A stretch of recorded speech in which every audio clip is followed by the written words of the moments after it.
kama hii, we always talk about matters pertaining to money. mara kwa mara tunaongelea kuhusu mambo yanayohusiana na sendi au pesa, Development and prosperity in our lives. Katika kuendelea na pamoja na utajiri katika maisha yetu.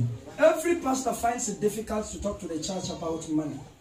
Wachungaji wengi wanapata muda mwingi siku zote kusema juu ya pesa. Difficult time. Wapata wakati mgumu kuongea kuhusu pesa. Because the church has been made to understand that when a pastor talks about money, then he is not spiritual. Maana kanisa limewekwa katika misingi ya kuelewa kwamba mchungaji anapoongelea kuhusu pesa, unaona ya kwamba ni kana kwamba ametoka kwa misingi ya kiroho. He has become carnal. Amefanyika kuwa kimwili. You will hear people saying, Pastor, teach me the things of God so that I may see the kingdom of heaven. Utasikia wengi wakisema ya kwamba mchungaji, nieleze kuhusu injili nikajue mambo ya ufalme. Don't teach me about money because I know how to find money. Usinifunze kuhusu sendi, maana najua jinsi ya kutafuta pesa. It is a demon that brainwashes people to think it is wrong and evil to talk about money. Ni pepo linalotawala watu mawazo kutofikiria kuhusu kutafuta sendi. Am I talking to someone? Je, na mtu? Somebody shout, I say no to poverty. Mtu sema, ninasema hasha kwa maskini. If we all don't want to be ruled by poverty, then number one. Iwapo sisi zote tunasema hatutaki kuongozwa, kuelekezwa na umaskini, sema na kitu cha kwanza, stop thinking and talking like a poor man. Koma kufikiria na kusema kama mtu maskini. If you're writing, please write point number one. Iwapo andika pointi ya kwanza. Stop thinking and talking like a poor man. Acha kufikiria, kuwaza na kusema kama mtu maskini. Stop speaking like a poor man.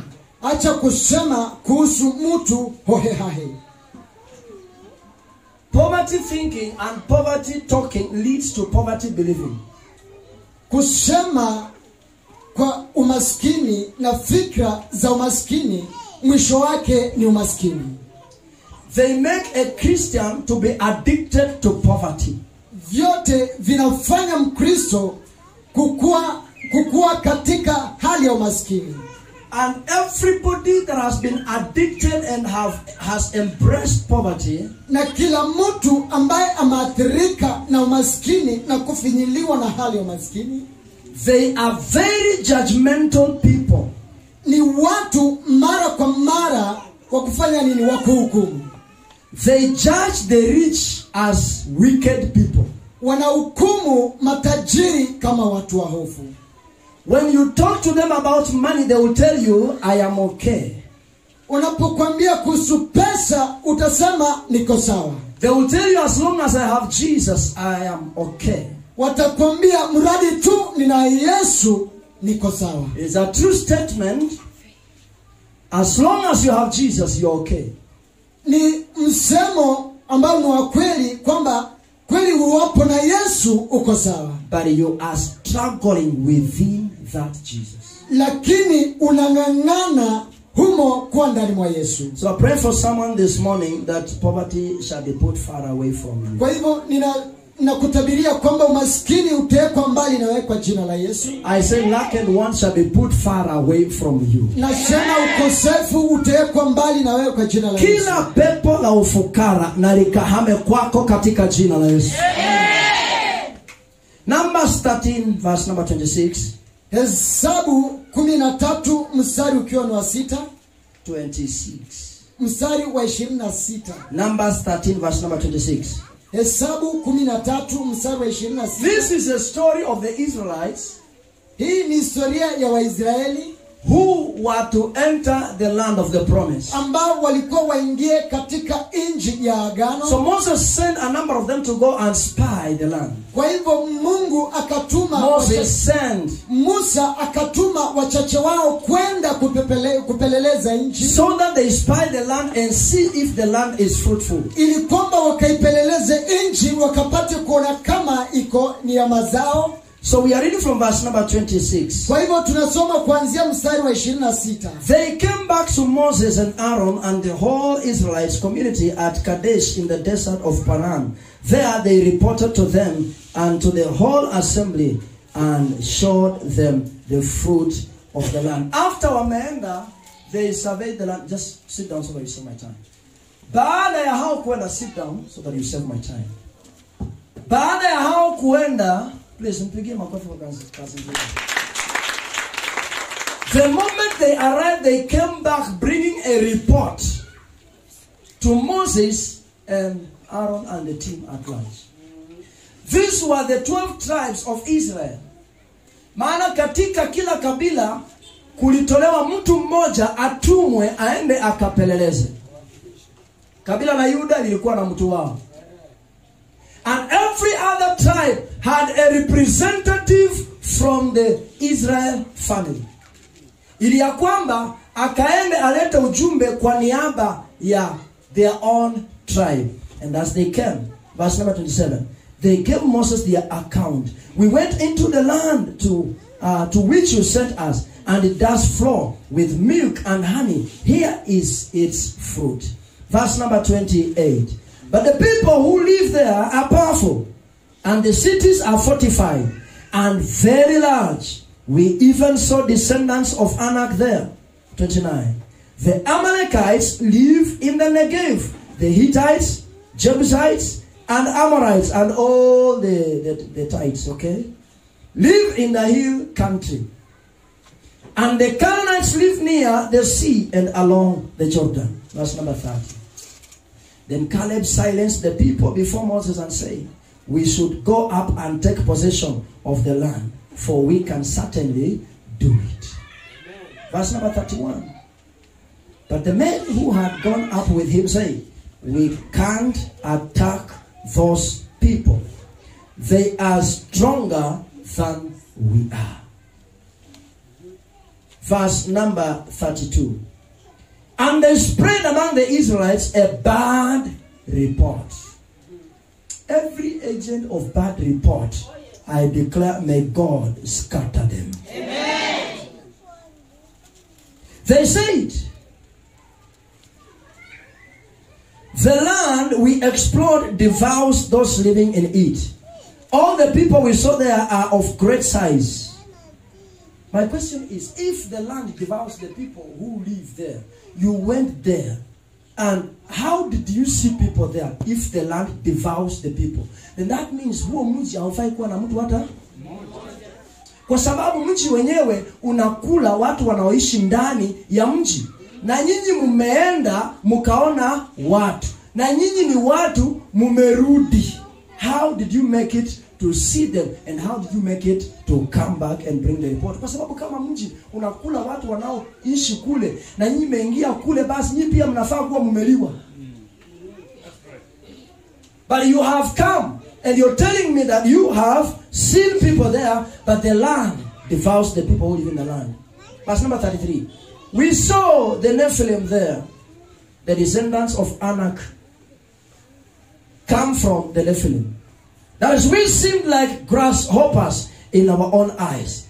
And we looked the same to them. And we must have looked the same to them. Kwa hivyo sisi tulionekana kama panzi. Mapanzi. Kuna mapanzi na vipanzi. Hiyo yote. Bora ni panzi. Sawa sawa, weka V, weka ma. Bora ituwe panzi. Sawa sawa. Iwapo wewe umejiona ukiwa ni panzi machoni pa wale, alafu wanasema ya kwamba hata hivi, yani sisi tulijiona tukiwa vipanzi, na hivyo ndivyo pia tulionekana katika machoni pao, na hawakuongelesha wala hawakusemezana, maana waliogopa. Kwa hivyo walijuaje wale wameona hao kama vipanzi? It is a mental thing. It is a mental thing. Wao walifikiria tu ya kwamba jinsi tulivyo hivi, sisi vile tunaonekana hivi, tunakaa ni kama ni vipanzi. Kwa hivyo hata katika macho yao wanatuona hivi. So when you have a poverty mentality and the kind of thinking, that is how you see yourself. I am poor. Mimi siwezi ishi marehemu. That's what you think. Si kweli? Mimi siwezi ishi marehemu. Kwa sababu viwango vyangu vya mapato havinisupport kuishi marehemu. That is how you're thinking. It is a poverty mentality. Yaani kuna watu hata saizi nikamwamusha nikamsimamisha saizi hapa nimpe noti 1000 anauliza pastor hii yote. Yeah. Poverty mentality. Tena na smile. Tena na blush. Hii yote. Tena anaweza uliza nifanyie nini? Where's the problem? Mentality. The problem is not in the pocket. The problem is in the head. Yes.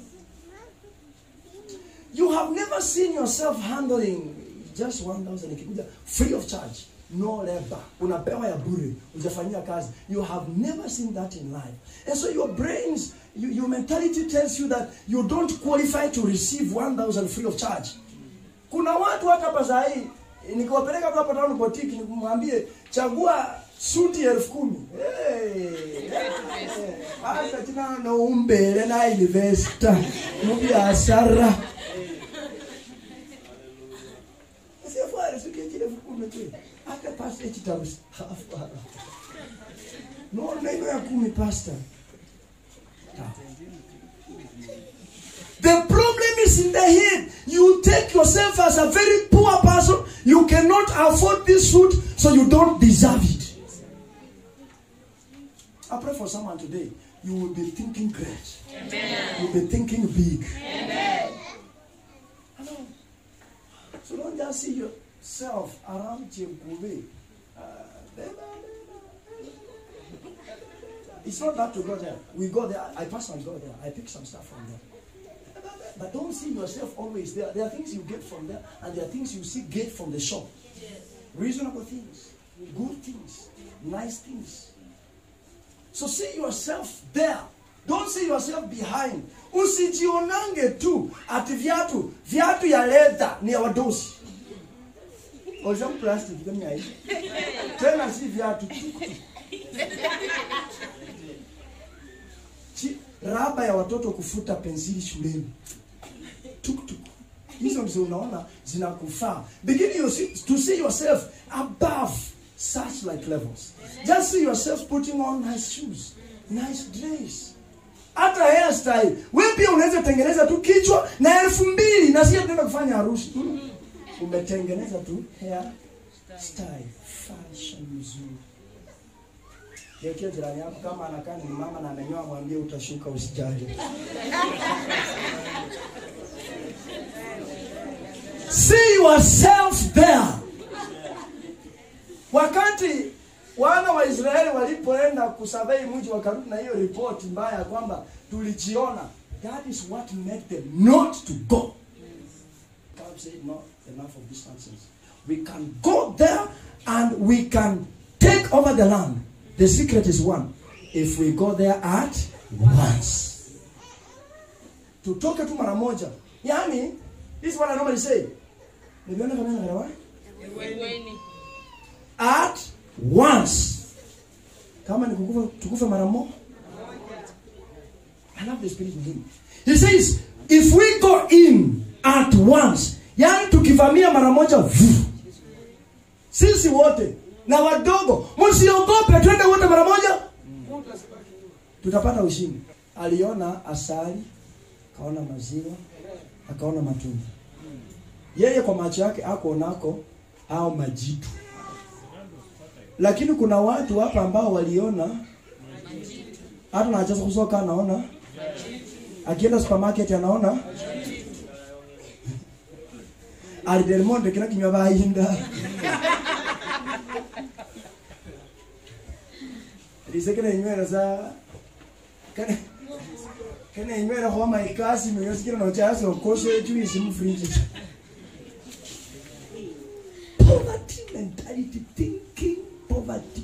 Yani unakaa unawaza tu unajiona una shida, una matatizo, hata ukilala unaota tu ukikula. Uwezi ota ukiwa hata mahali pazuri, unaota tu uko mahali kuna shida, kuna njaa na wewe unakula. Yukie jirani yako mwambie, mtabirie mwambie, sikuoni ukiota ukikula tena katika jina la Yesu. Okona wewe kure ororo rienjala. It's a hunger that makes you to dream while eating. You're hungry.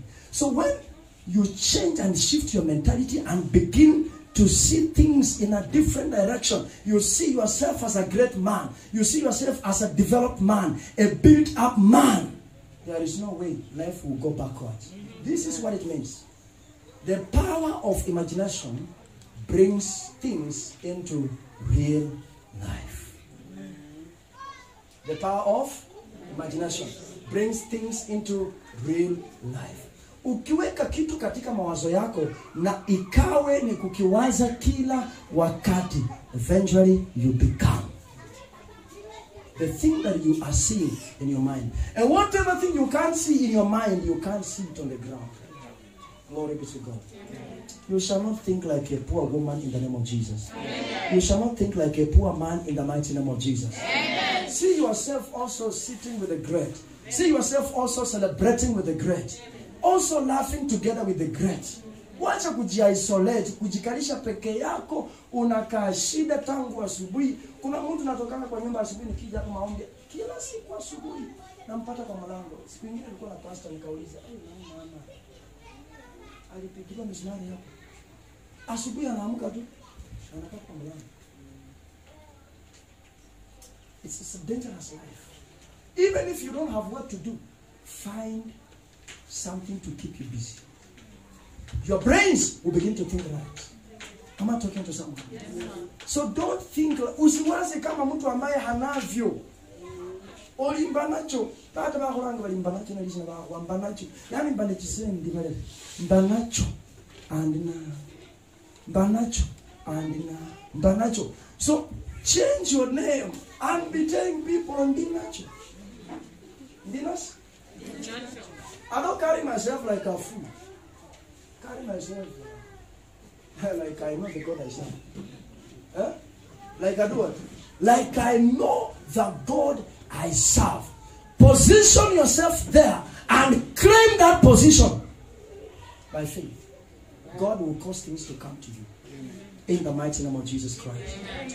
You shall think like a great woman. Amen. You shall think like a great man. Amen. In the mighty name of Jesus Christ. Amen. So wherever you see anything that is above you, give yourself the attitude of saying, I can access it. I can get it. I can have it. I can own it. I can also have a right of ownership over such. Don't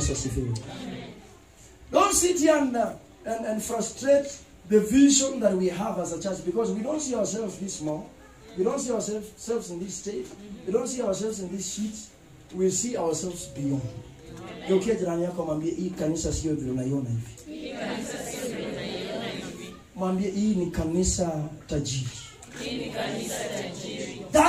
That is what I see in my head. I don't see you seated on these plastic chairs. I see you seated on good seats with cushions. That's what amen. Amen. Amen.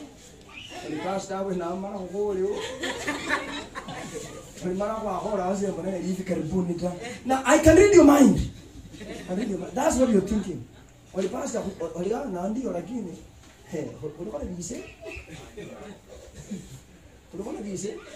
I have faith in the Lord. Amen. And it's a miracle working God. Amen. Number 2, if we don't want poverty to rule over our lives, then we must be generous. Be a giver into the needs of people.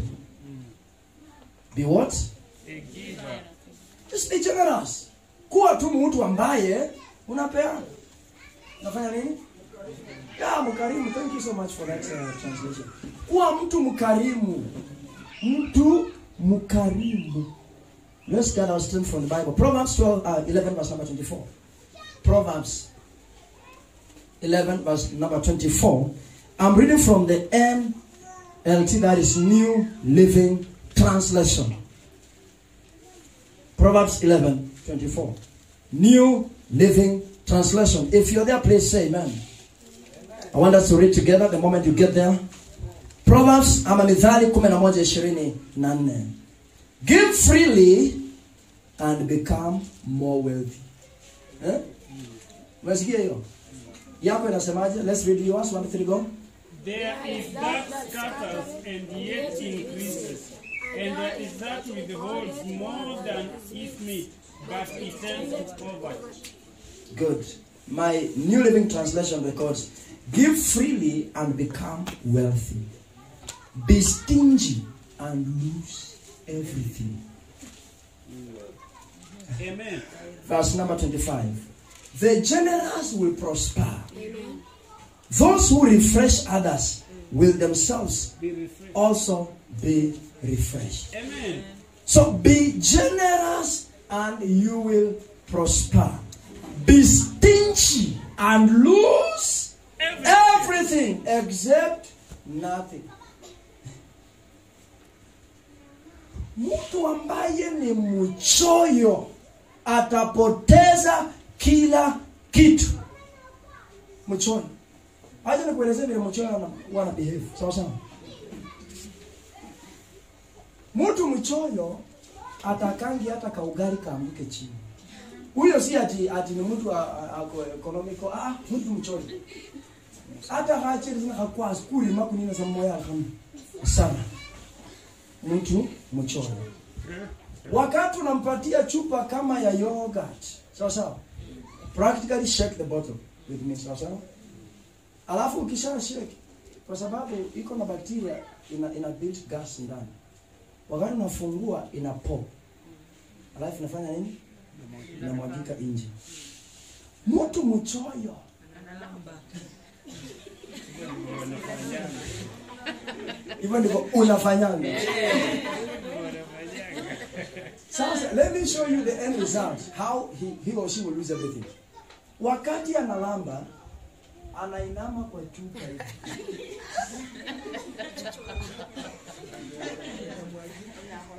Bila kusahau ya kwamba chupa imeinama. Wakati analamba na inamwagika yote. So be stingy and lose everything. Just practical truth. Practical. Hataki kupoteza hata kidogo. Analamba kila mahali. Kunywa yogurt anamaliza anamwaga maji ndani kwa chupa. Na kijiko. Wengine na kidole ndani. Hautaki kapotea hata kidogo. And in the process, you dilute and lose even the sense. Yogurt. You have been selfish until you have lost everything. I pray for someone here. Wale mnakunywanga yogurt, Bwana wasaidie katika jina la Yesu. Amen. Oli unajua hii maziwa it is very thick. Usipata hiyo inakuwa mzito hata kukunywa na kwa shida. Kwani ugali na kuanga aje? Is it not thick? Is it not heavy? Uji na kuanga aje? Na kuanga nyepesi. But you do the same. Mtu ambaye hatamani kitu kimtoke mikononi hata kahafuka bushima aliza kumahandu. Nepusi ya bushime. Bushi ya binyenyi oli aroma anuke cha bushima. Usionaki. Hafrie pusi ni lego pio. Mboga ilimwagika, supu ilimwagika. You are so selfish until you lose. Now, give freely and become more wealthy. Be stingy and lose everything. The moment you are stingy, you lose everything. Let me teach you one thing. If you learn how to be a channel through which vitus napita, you will never lack. Because every morning, things will come. You pass them over. And as they go through your hands, you will enjoy the benefits of those things. Amen. So be a giver and be generous and share with people. Si lazima mtu akuombe akukope. Kuna watu hapa Manu hawezi kupea pesa ya bure. Cha hapa 20, when are you paying back? When are you paying back? Yani hata kama ni 10 anakuja unarudisha nini? Zake asemani. Lazima urudishe. Na tena anataka ikikaa wiki moja unaleta 15. Si Shylock, lakini ana tabia tu ya kutaka kila kitu. It's a different case. Hawezi kupea hata 100. Kama na kule lindi saa hapo na so asabu ngurata. Mahindi kwa hapo juu, unachomea hapo juu. They are so stingy. Hata bibi yako tu akikwambia majani imeisha unagombana. Na wewe ndio umekunyonga chai asubuhi. Gombana. Bali sukari yao. Umemaliza sukari haraka aje.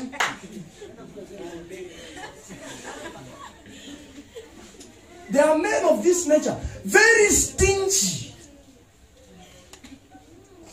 Very stingy. Unga anataka wapime tu kidogo, ufika sababu tititi. Ikilala mnakosana kwa nyumba.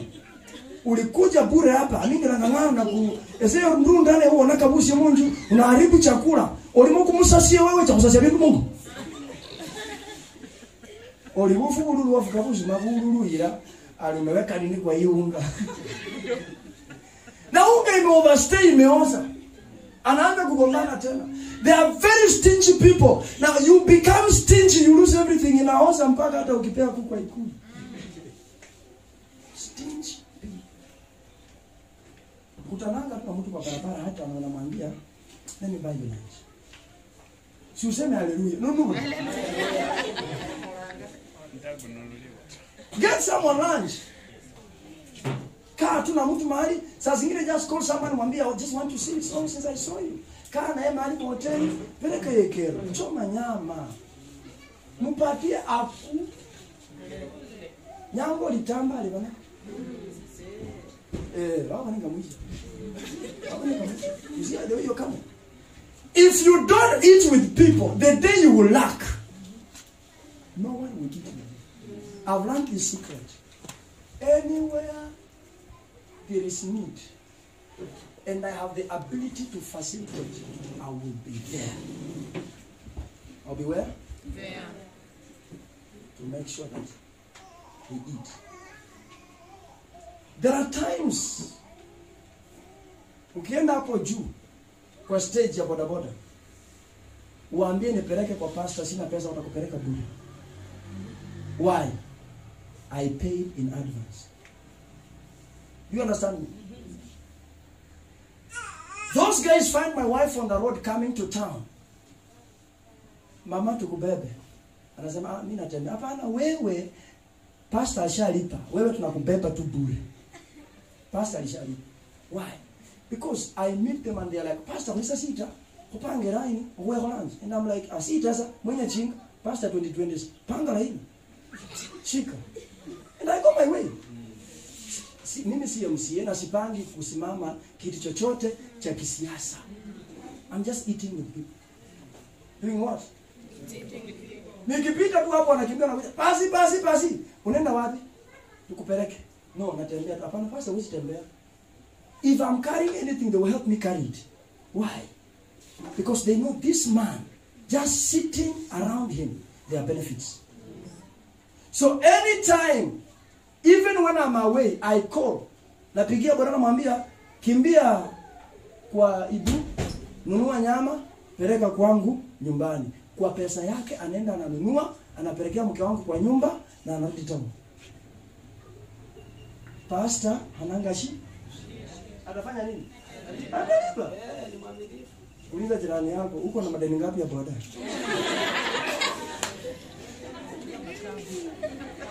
Badilisha barabara. Ewe ndio hume mangaso kutoka hapa mpaka msikomani ngapi? Ali 50 oli 20.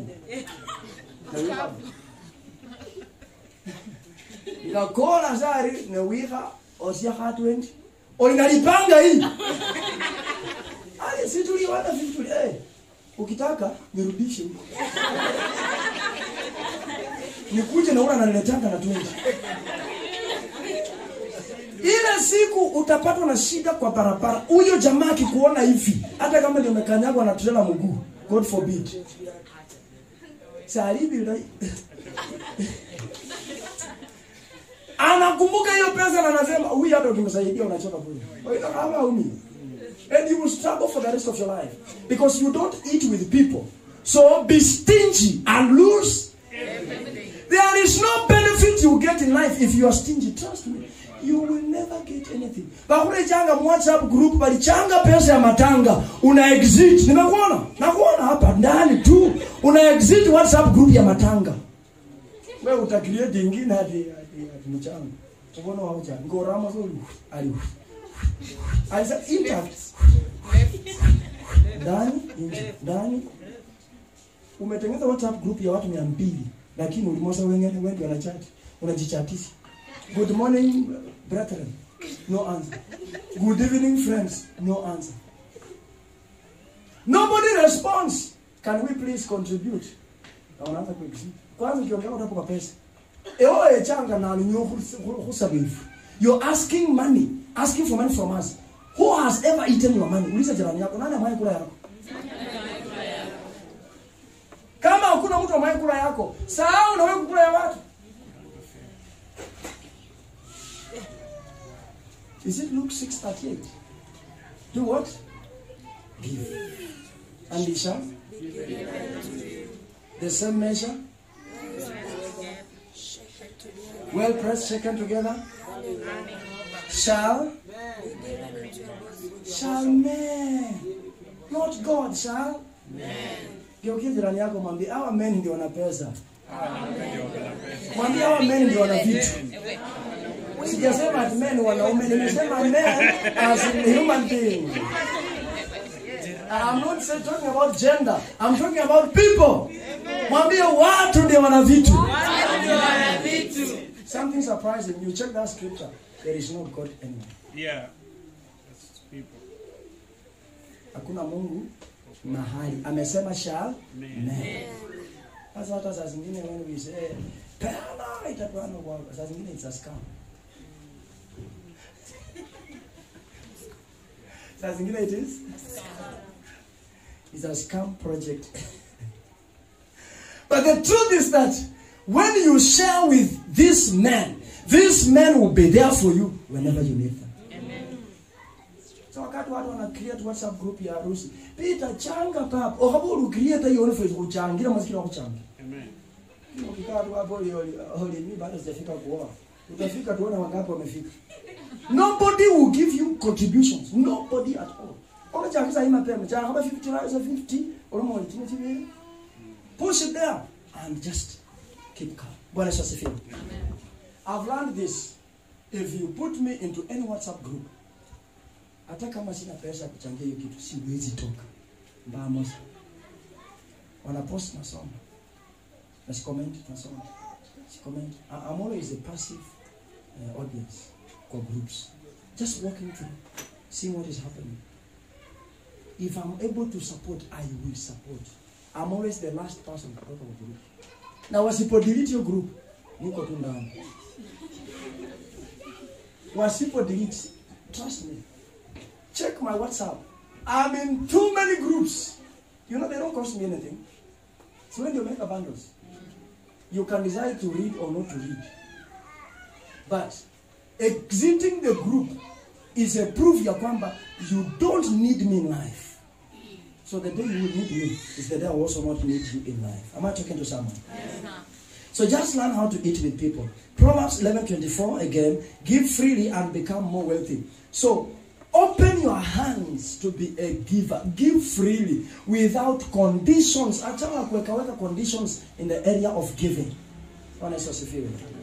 Na hata ukipea mtu kitu, there are people who come to you in with the language of nipatie nitakurudishia next week. Ukishampea na rudishi, have peace and move on. Life has to continue. Aliyokugonga 1,000 hakuwa na chochote, wewe ndio ulikuwa na 1,000. So you still have the ability to make more money. So don't frustrate yourself, don't bother yourself. Don't feel like amenimaliza. Hapana, hawezi kukumaliza. Wacha kule na kwenda kiendani. Glory be to God. How much much money have people taken away from you? They have not paid you back. And you are still alive today. And you are still making more money today. So learn how to give freely. Ndani ya moyo wako. Kuwa mtu ambaye unapeana freely. Bila struggles. Bila mingangano. Ati wakusukume kwanza ndio upeane. No. Be a free will giver. The generous will do what? Will do what? The generous will increase. The generous will prosper. Those who refresh others will themselves be refreshed. Those who water others will themselves also be watered. Kwa hivyo, if you want to live a better life, relate well with people and be a giver in the lives of people. Life becomes easy. Life becomes easy and also cheap. As a matter of fact, I receive money I've not asked for. And any day God puts you on my mind about the need for money and I have money, I will give you that. That's what I know. I've learned to hear God, just to listen to God. Na sina sema kwa pesa mingi, inaweza kuwa hata 50. And you hear just when somebody tells you, "Hey, pastor, ni kama uliniona." Shida niliyokuwa nayo ilikuwa tu at that particular time. I desperately needed that hand of help. It's a proof that it was God. Know that when God gives you, He doesn't give you for you and yourself. He gives you na kwa ajili ya watu wengine ambao wako karibu na wewe, so that they can also receive a blessing from you. Bwana Yesu asifiwe. Any place that has water ambayo haina outlet huwa na contaminated water. But as long as there is an outlet with an inlet, the water is fresh. Kwa sababu inaingia na inatoka. So usikuwe tu kikapu, usikae ni kama hata benki watu wanakanga pesa na wanatoa. Usikae tu ni kama umerazuri. So ulikuwa hori ta oris. Wako sasa kama sasa taka. You don't want anything to be taken away from you. Geukia jirani yako mwambie peana. Mwambie kuwa mkarimu. Na baraka zitakufuata. Number 3, be a faithful tithe payer. Want to stay away from this trouble in life. Be a faithful tithe payer. Of course, we all understand Malachi 3, 8, 9, 10, what the Bible says. You have robbed me. Where man robbed God, but you have robbed me through your offerings and through your tithes. Let's look at verse number 10. Bring all the tithes into the storehouse, so there will be enough food in my temple. If you do, says the Lord. If you do, says the Lord of heaven's armies. I will open the windows of heaven for you. For who? Me. The tithe payer. I will pour out a blessing so great that you won't have enough room to take it in. Try it. Put me to the test. When God says He will pour blessings, it doesn't mean ya kwamba atakuja na kasahani ameweka baraka. No, He will open a valve of blessings. And yani amwage baraka. Kuna maji ya kupewa kwa kikombe na kuna maji ya kumwagiwa. Si ni kweli? Gani itakuosha vizuri? Ya kumwagiwa ni vizuri. So God says if you become a tithe, if you tithe, you pay your tithes, He's going to throw wide open the floodgates of heaven, the windows of heaven, and pour out His blessing upon your life to an extent that you will lack a store to keep those blessings. Meaning you will overflow with the blessing of the Lord. Uliza jirani yako tu pole pole. Are you faithful in tithing? Are you faithful in tithing? Muulize tu vizuri kwa Kiswahili. Wewe ni mwaminifu katika zaka na fungu. Muulize akujibu vizuri. Akujibu vizuri. Amejibu namna gani? Acha kujibu. Mwambie no wonder.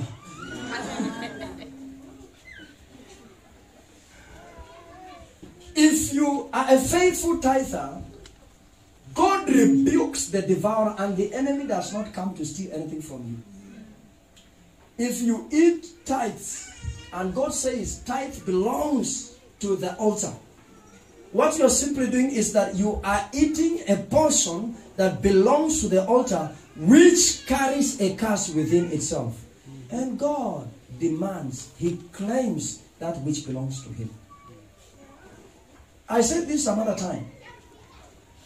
If you are not a faithful tither, hata ukifuga kuku, anataka tu mayai tena kwa jirani. Hataki kwako. Anataka wapi? Kwa jirani. Jirani anakula, ukienda kumuuliza, anakuuliza uliona kiota ya kuku kwa nyumba yangu? Hata ukifuga mbwa, unaenda mfupa anakula anashiba jioni, unasikia anakuwekea wapi? Kwa jirani. You are a cursed man. Wekea tu kwa jirani mpaka asubuhi. Ukiamuka, anatoka kwa jirani anakuja, anakunusa na analala kwa mlango. Unaweka nyororo, unafunga. Jioni ikifika, unafungua, unampea mifupa, anakula na ugali mingi, anaenda kubwekea wapi? Security anapeleka kwa jirani. Kwako kuna baki na shida na matatizo.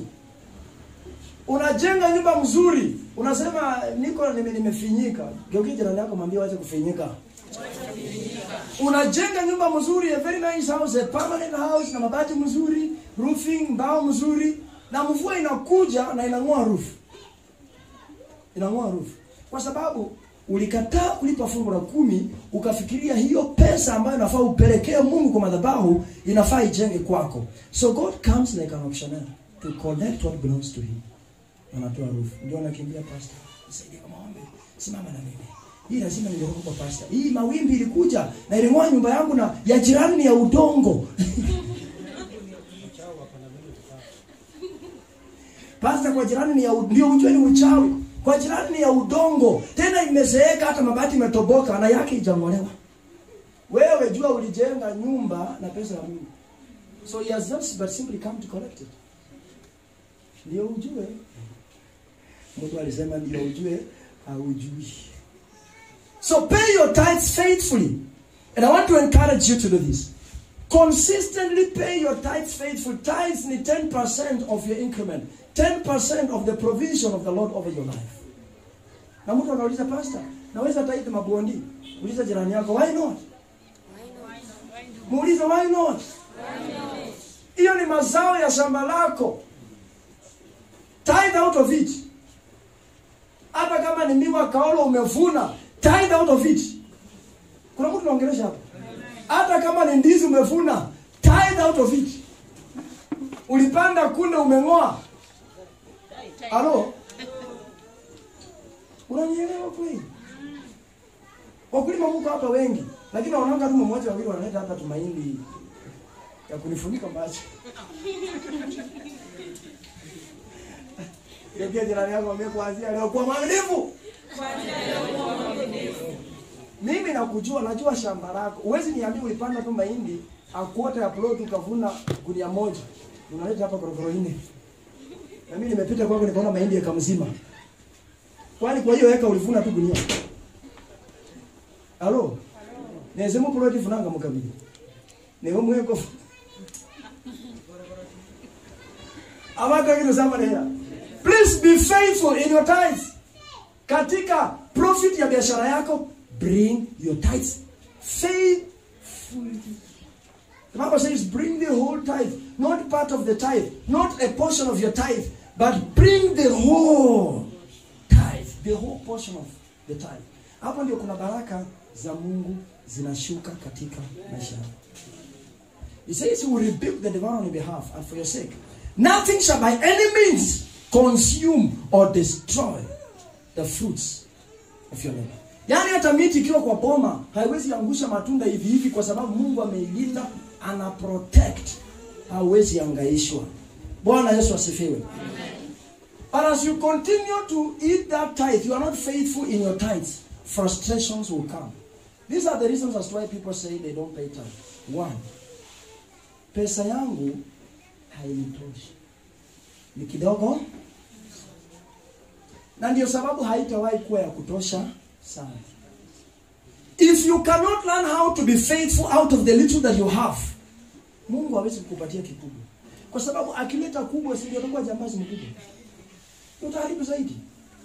So learn how to be faithful hata na ile kidogo ambayo uko nayo. And I say this looking at you. You know, I keep tight records.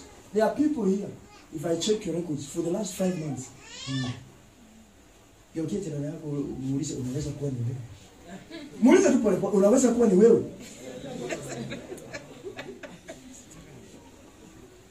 There are people who don't tithe. Na si vita, we are talking and sharing and teaching each other the principles for prosperity as far as the kingdom of God is concerned.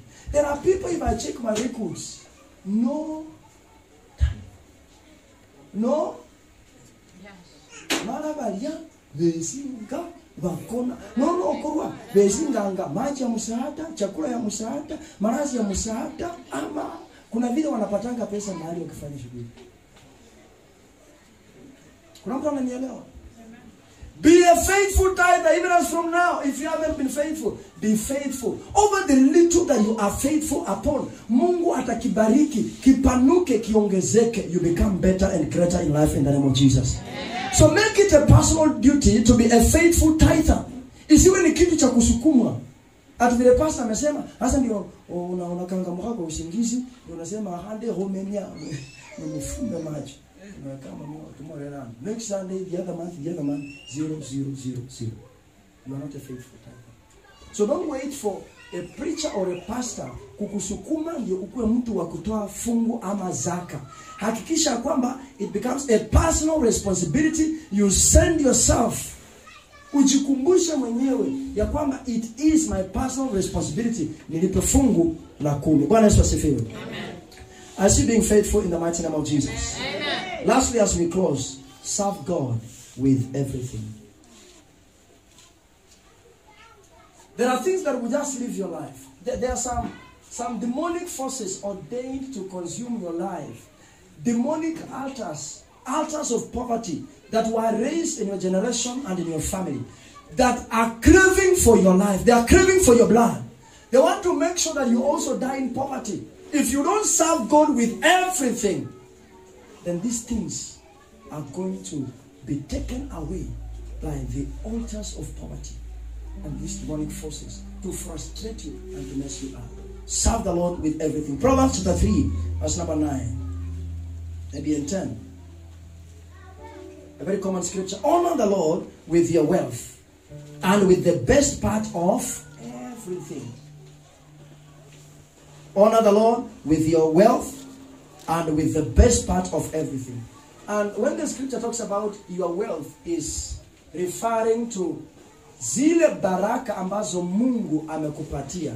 It is a percentage of the wealth of God that has been entrusted into your hands. So kwa kila ambacho Bwana amekupatia, that is the wealth that you have in your life. So serve the Lord with your wealth.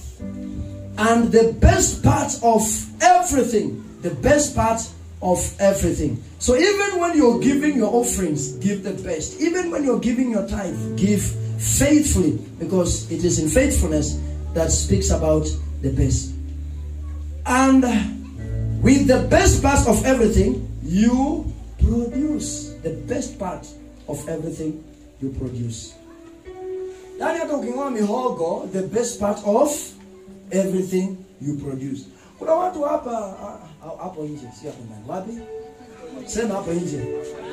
Kuna watu hapo nje wakingoa mihogo, anakata akionja ni kali, hiyo ndiyo anapelekea pastor. Kiminuru, aramusi furia kiminuru, airawo mwiwachi.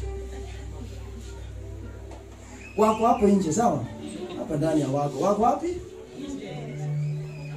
Ayama kama bundi, kama chuka ni kairo pastor. Kama lai alikana kama kumwali alika brown kama kabechanga kama kumu alike maji kino nje ndumira. Serve the Lord with the best of your produce. Bring the best of your produce. Look for the best, then bring that best.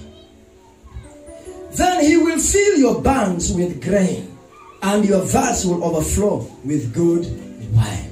Meaning God will fill your stores.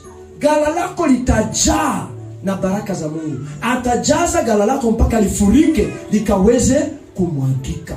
After you have served him with everything, and mark the word everything, serve the Lord with your wealth and the best of everything that you produce. The best of everything that you produce. So learn how to serve the Lord with everything that God has given you. Amen. There are people here whom God has given money. Serve the Lord with that money. There are people here whom God has gifted. He has given gifts for ministry. Serve the Lord in those gifts of ministry. There are people here whom God has talented. Serve God with that talent, with the best of that position or that portion of your talent. Usipewe microphone hapa akiongoza wimbo, alafu unaanza kurukaruka tu huku na huku, you know, serve the best. Hello. Do what? You don't stand and begin to do things that don't make sense, but serve the best. Offer the best services of your life. And the Lord is going to raise you and build you. Glory be to God. Amen. I want you to rise up on your feet. We are going to pray unto God. Please be up on your feet. Mama,